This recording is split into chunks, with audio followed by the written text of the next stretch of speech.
Merci beaucoup. Permettez-moi tout d'abord de m'incliner pieusement devant les personnes que nous avons perdues, tous ceux qui sont décédés à travers cette épidémie-là. Mais remercier aussi le gouverneur, le directeur régional, la directrice régionale de la santé, le représentant du service de l'élevage, de l'environnement, de l'action sociale, des universités, des hôpitaux.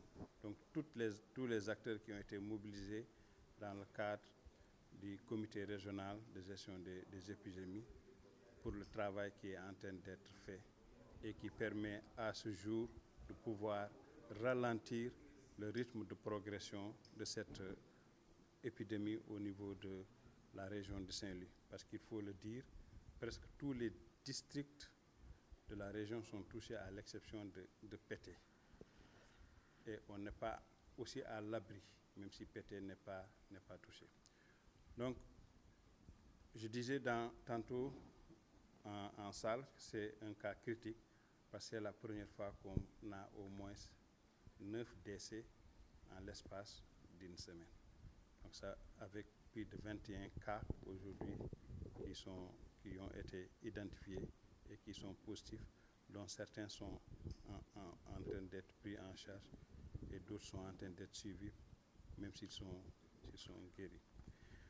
Donc, cela m'amène à aujourd'hui attirer l'attention de la population par rapport à un besoin de mobilisation communautaire pour qu'on puisse lutter efficacement contre la maladie.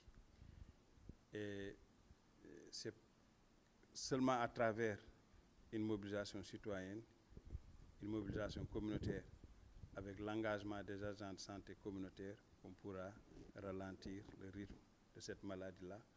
Parce que la spécificité, avant on avait quelques foyers, mais maintenant les foyers se sont propagés au gré de la divagation des ruminants, mais aussi au gré de la pullulation des mares qui sont très positifs, parce que ces mares-là contiennent des vecteurs qui peuvent transmettre cette maladie-là. Donc, c'est un appel fort que je fais à l'endroit de la population à collaborer avec les autorités sanitaires, y compris les autorités en charge de l'élevage, pour qu'on puisse juguler très rapidement cette maladie-là.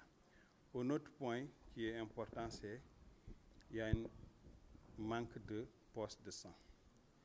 Et comme c'est une fièvre hémorragique, on a besoin d'avoir des postes de sang pour aider les personnes qui sont malades à pouvoir se soigner correctement.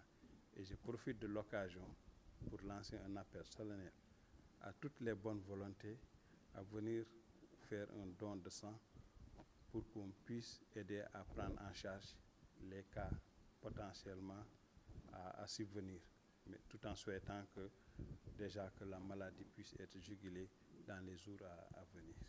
Dans l'urgence, quelles sont les mesures prises maintenant au niveau du ministère pour maintenant accompagner ces populations? Dans l'urgence, on est en train d'organiser ce qu'on appelle la prise en charge des cas positifs ou des cas très sévères.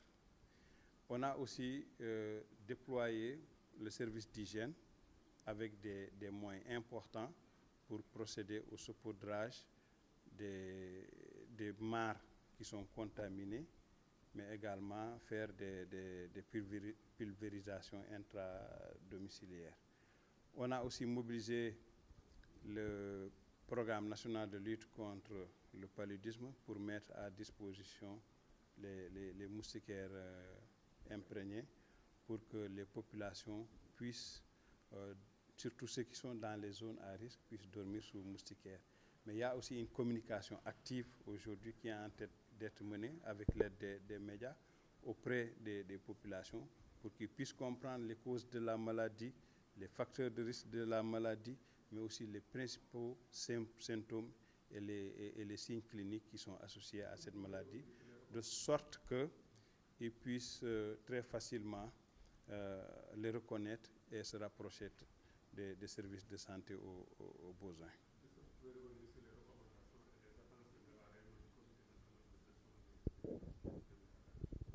Les recommandations sont très nombreuses, mais les plus importants aujourd'hui, peut-être qu'on n'a pas eu à mettre dans le document, c'est de voir comment accroître la surveillance à base communautaire. Parce que tout va se gagner au niveau de la surveillance à base communautaire, que les populations puissent elles-mêmes arriver à identifier ces types de pathologies-là et à collaborer avec les acteurs du système de santé.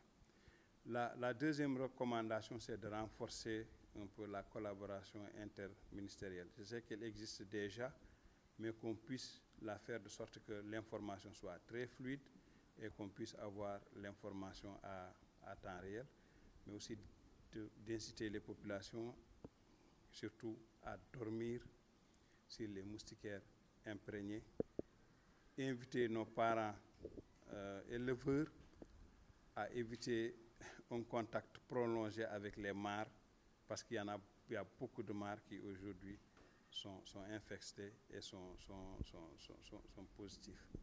Mais aussi de pouvoir prendre un certain nombre de précautions d'hygiène, surtout pour l'abattage des animaux. Parce que vous avez vu qu'il y a au moins 2 ou 3 modes de contamination.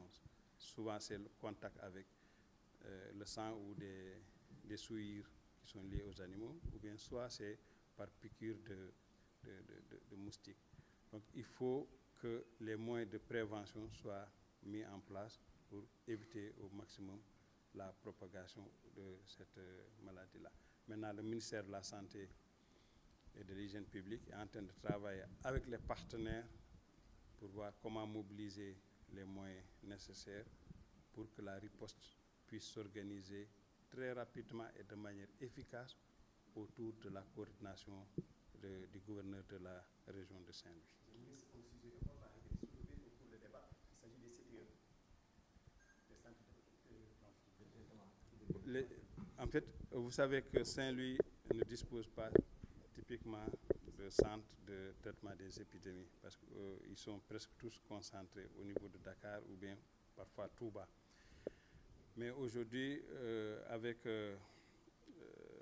le comité régional de gestion des épidémies, on est en train de s'organiser, sorte à avoir au moins récupérer 3 lits de réanimation au niveau de l'hôpital régional, et aussi à mobiliser les autres structures de santé, les autres établissements, savoir celui de Richard Toll, celui de Richard Toll, celui de Ndioum, et peut-être un certain nombre de centres de santé qui pourraient venir en rescousse en termes de lits.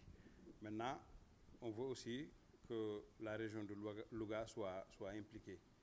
Que si Saint-Louis prend en charge les urgences sanitaires liées à l'épidémie, que Louga puisse prendre en charge les urgences médicales liées par exemple au traumato ou bien à d'autres maladies qui peuvent survenir, et que ça puisse au moins décongestionner Saint-Louis.